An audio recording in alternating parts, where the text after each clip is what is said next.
ದಾವಣಗೆರೆ ದಕ್ಷಿಣ ವಿಧಾನಸಭಾ ಕ್ಷೇತ್ರದ ಉಪಚುನಾವಣೆಯ ಕಣ ರಂಗೇರಿದೆ.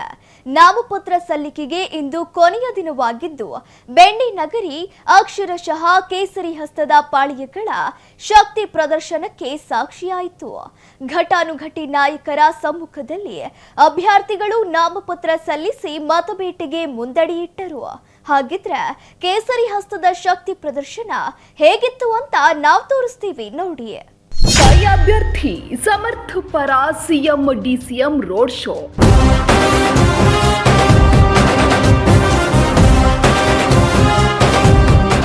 ಕಮಲದ ಅಭ್ಯರ್ಥಿ ಪರ ಮಾಜಿ ಸಿಎಂ ರೋಡ್ ಶೋ.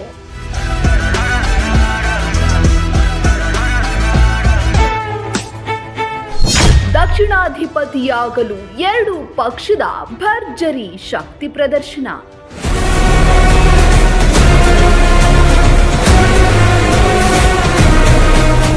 ದಾವಣಗೆರೆ ದಕ್ಷಿಣ ಕ್ಷೇತ್ರದ ಉಪ ಸಮರ ಈಗ ಕ್ಲೈಮ್ಯಾಕ್ಸ್ ಹಂತಕ್ಕೆ ತಲುಪಿದೆ. ನಾಮಪತ್ರ ಸಲ್ಲಿಕೆಗೆ ಇಂದು ಅಂತಿಮ ದಿನವಾದ ಹಿನ್ನೆಲೆ ಬಿಜೆಪಿ ಹಾಗೂ ಕಾಂಗ್ರೆಸ್ ಪಕ್ಷಗಳ ಅಭ್ಯರ್ಥಿಗಳು ಬೃಹತ್ ರೋಡ್ ಶೋ ನಡೆಸುವ ಮೂಲಕ ಬಲ ಪ್ರದರ್ಶನ ಮಾಡಿದರು.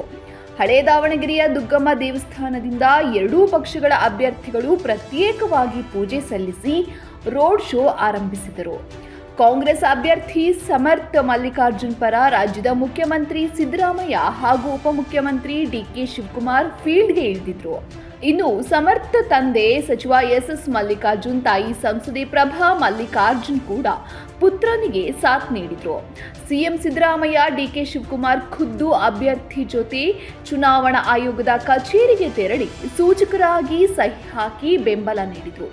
ನಂತರ ಮಾಧ್ಯಮಗಳ ಜೊತೆ ಮಾತನಾಡಿದ ಸಿಎಂ ಡಿಸಿಎಂ, ದಾವಣಗೆರೆಯಲ್ಲಿ ನಮ್ಮ ಅಭ್ಯರ್ಥಿ ಗೆಲುವು ಸಾಧಿಸುತ್ತಾರೆ, ಅಲ್ಪಸಂಖ್ಯಾತರ ಅಸಮಾಧಾನ ಶಮನಗೊಳಿಸ್ತೀವಿ ಎಂದರು.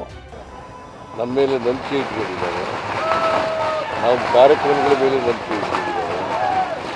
ಆದ್ದರಿಂದ ನಾವು ಈ ಚುನಾವಣೆಗಳು ಕೂಡ 100ಕ್ಕೆ 100 ಗೆಲ್ತೀವಿ ಅಂತಕ್ಕಂಥ ವಿಶ್ವಾಸ ಇದೆ, ಭರವಸೆ ಇದೆ. ವಿಶ್ವಾಸ ಇದೆ, ಭರವಸೆ ಇದೆ. ನಾವು ಗೆಲ್ತೀವಿ. ಈ ಉಪಚುನಾವಣೆಯನ್ನು ಗೆಲ್ತೀವಿ, ಬಾಗಲಕೋಟೆ ಉಪಚುನಾವಣೆಯನ್ನು ಗೆಲ್ತಿದ್ದೀವಿ. ಇಲ್ಲಿ ದಾವಣಗೆರೆಯಲ್ಲಿ ನಮ್ಮ ಪಕ್ಷದವರು ಯಾರಂತ ಪೈಲ್ವಾನ್ ಸಾದಿಕ್ ಅವ್ರನ್ನೂ ಕೂಡ ಸಮಾಧಾನ ಮಾಡ್ತಕ್ಕಂಥ ಕೆಲಸ ಯಾವುದೂ ಚರ್ಚೆ ಆಗಿಲ್ಲ. ನಾವು ಅಲ್ಪಸಂಖ್ಯಾತರಿಗೆ ಪ್ರಾತಿನಿಧ್ಯ ಕೊಡ್ತಕ್ಕಂಥ ಕೆಲಸವನ್ನು ಮಾಡ್ತೀವಿ. ಭಾಳ ಜನ ನಾನು ಸರ್ವೆ ಮಾಡಿಸಿದ್ದೇನೆ, ನೋಡಿದ್ದೇನೆ.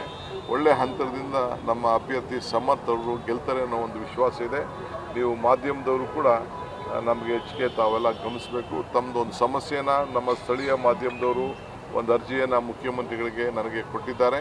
ಕೆಲವು ಹೊಸ ಪಾಲಿಸಿ ಬಗ್ಗೆ ನಾವು ಬೆಂಗಳೂರಿಗೆ ಹೋದ್ಮೇಲೆ ಅದನ್ನು ಕೂತ್ಕೊಂಡು ನಾವು ಚರ್ಚೆ ಮಾಡಿ ಯಾವ ರೀತಿ ಬಗೆಹರಿಸ್ಕೊಂಡು ನಿಮ್ಮ ಶಕ್ತಿಯನ್ನು ಕೊಡಲಿಕ್ಕೆ ಸಾಧ್ಯನೋ ಅದನ್ನು ನಾವು ಬಗೆಹರಿಸ್ತೇವೆ ಅನ್ನೋ ಮಾತನ್ನು ಈ ಸಂದರ್ಭದಲ್ಲಿ ಹೇಳ್ತೇನೆ. ಒಬ್ಬರು ಮಾತ್ರ ನಾಮಿನೇಷನ್, ಅದು ನಮ್ಮ ಪಕ್ಷದ ಶಿವಶಂಕರಪ್ಪನ ಇವರವರು ಆತ್ಮೀಯರವರು, ಪಟ್ಟ ಶಿಷ್ಯ ಅವರು ಕೂಡ ಸರಿ ಮಾಡ್ತಾರೆ. ಇನ್ನೊಂದು ಇಬ್ಬರಿದ್ದಾರೆ, ಅವ್ರ ಹತ್ರ ಕೂಡ ನಾವೆಲ್ಲ ಮಾತಾಡ್ತಾ ಇದ್ದೇವೆ. ಇದೊಂದು ಕುಟುಂಬ, ಇಡೀ ದೇಶದಲ್ಲೇ ನಾವು ಆ ಕುಟುಂಬಕ್ಕೆ ನಾವು ಶಕ್ತಿ ತುಂಬುವಂಥ ಕೆಲಸ ನಾವು ಮಾಡ್ಕೊಂಡು ನಾವು ಬಂದಿದ್ದೇವೆ. ಮತ್ತೊಂದೆಡೆ ಬಿಜೆಪಿಯ ಶ್ರೀನಿವಾಸ್ ದಾಸ್ ಕರಿಯಪ್ಪ ಕೂಡ ಅಷ್ಟೇ ಅಬ್ಬರದ ಮೆರವಣಿಗೆ ಮೂಲಕ ಗಮನ ಸೆಳೆದರು. ಮಾಜಿ ಮುಖ್ಯಮಂತ್ರಿ ಬಿಎಸ್ ಯಡಿಯೂರಪ್ಪ ಅವರ ನೇತೃತ್ವದಲ್ಲಿ ದುಗ್ಗಮ್ಮನ ದೇವಸ್ಥಾನದಿಂದ ಮಹಾನಗರ ಪಾಲಿಕೆಯವರೆಗೂ ಬೃಹತ್ ಶೋಭಾಯಾತ್ರೆ ನಡೆಸಿದ್ರು. ಶ್ರೀನಿವಾಸ್ ದಾಸ್ ಕರಿಯಪ್ಪಗೆ ಸ್ಥಳೀಯ ನಾಯಕರಾದ ಜಿಎಂ ಸಿದ್ದೇಶ್ವರ್, ಎಂಪಿ ರೇಣುಕಾಚಾರ್ಯ ಸೇರಿದಂತೆ ಹಲವರು ಸಾಥ್ ನೀಡಿದ್ರು. ಮೈತ್ರಿ ಬಲದೊಂದಿಗೆ ಕಣಕ್ಕಿಳಿದಿರುವ ಶ್ರೀನಿವಾಸ್ ದಾಸ್ ಕರಿಯಪ್ಪಗೆ ಜೆಡಿಎಸ್ ಮುಖಂಡರು ಬೆಂಬಲ ನೀಡಿದ್ರು. ಈ ವೇಳೆ ಮಾಧ್ಯಮಗಳ ಜೊತೆ ಮಾತನಾಡಿದ ಬಿಎಸ್ ಯಡಿಯೂರಪ್ಪ, ಬಾಗಲಕೋಟೆ, ದಾವಣಗೆರೆ ಎರಡೂ ಕ್ಷೇತ್ರದಲ್ಲಿ ಬಿಜೆಪಿ ಅಭ್ಯರ್ಥಿ ಗೆಲ್ತಾರೆ ಅನ್ನೋ ವಿಶ್ವಾಸ ವ್ಯಕ್ತಪಡಿಸಿದ್ರು. ಮಾಜಿ ಸಂಸದ ಜಿಎಂ ಸಿದ್ದೇಶ್ವರ್ 25,000 ಮತಗಳ ಅಂತರದಿಂದ ಶ್ರೀನಿವಾಸ್ ದಾಸ್ ಕರಿಯಪ್ಪ ಗೆಲುವು ಸಾಧಿಸುತ್ತಾರೆ ಅಂತ ಭವಿಷ್ಯ ನುಡಿದ್ರು. Davanagere and also Bagalkote, both the places atmosphere is very good and I have 100% confidence because of Narendra Modi's leadership. People are appreciating like anything and entire world is appreciating Narendra Modi's performance. On that basis we are going to win both Davangere and also Bagalkot. Sir, do you think this is a directional goal for 2028 assembly elections? 2028 ಚುನಾವಣೆಗೆ ಇದು direction ತೋರಿಸುತ್ತಾ sir? ನೋಡೋಣ ಫಲಿತಾಂಶ ಯಾವ ಅಂತರದಲ್ಲಿ ನಾವು ಎರಡು ಗೆಲ್ತೇವೆ ಅನ್ನೋದ್ರ ಆಧಾರದ ಮೇಲೆ ಹೋಗುತ್ತೆ. ಒಂದಂತೂ ನಿಶ್ಚಿತ, ಜನ ಈ ಸರ್ಕಾರದ ಬಗ್ಗೆ ಬೇಸತ್ತಿದ್ದಾರೆ, ಆಕ್ರೋಶಗೊಂಡಿದ್ದಾರೆ. ಭ್ರಷ್ಟಾಚಾರ ತಾಂಡವಾಡ್ತಾ ಇದೆ ಅನ್ನೋ ಭಾವನೆ ಎಲ್ಲರೂ ಮೂಡಿದೆ.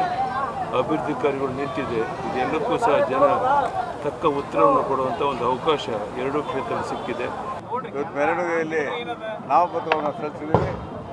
ಬಹುಶಃ 20-25 ಸಾವಿರ ಮತಗಳ ಅಂತರದಿಂದ ಶ್ರೀನಿವಾಸ ದಾಸಗಿರಿಯಪ್ಪರು ಗೆಲ್ತಾರೆ ಅಂತ ಸಂಪೂರ್ಣವಾದಂಥ ವಿಶ್ವಾಸ ಇದೆ. ಭಾರತೀಯ ಜನತಾ ಪಕ್ಷ ಈಗ ದಕ್ಷಿಣದಲ್ಲಿ ಬಾವುಟವನ್ನು ಆರಿಸುತ್ತೆ ಅಂತ ಎಲ್ಲರಿಗೂ ವಿಶ್ವಾಸ ಇದೆ.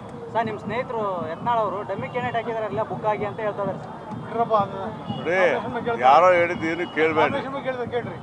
ನೀವು ಯತ್ನಾಳರಾಗಲಿ ಏನಾಗಲಿ ಅವೆಲ್ಲ ನಾವು ಹೇಳೋಕ್ಕೆ ನಾವು ತಯಾರಿಲ್ಲ.